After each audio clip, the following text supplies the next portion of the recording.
a factor in this.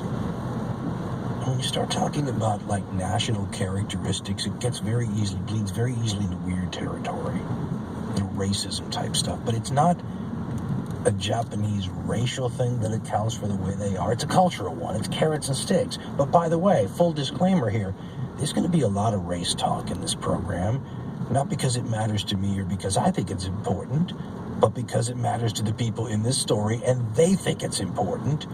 The late 19th, early 20th century is one of the high watermarks of, let's call it global racism and the pseudoscience of it, and it will impact this story. To give you just one example without going too deeply into it, there will be cases where, and we'll just take white Western society, and we'll use the terms that are popular at the time period because that's going to keep us grounded, right? We'll use the terms they used contemporaneously, but there will be white military powers that will get badly hurt from misjudging the capabilities of a non-white power simply because in racial terms they considered them kind of subhuman. We don't have to worry about those people because, listen, we're white and I think the word they used were monkeys.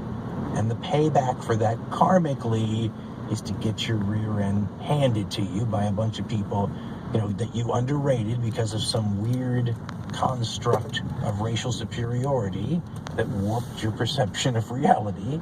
And of course, warped perception of reality eventually meets the real reality. And there was some payback there. More on that in a little bit. My point is, we'll get to the racism thing and we'll talk about race because it matters in a story that's very multiracial in an era that's very racist.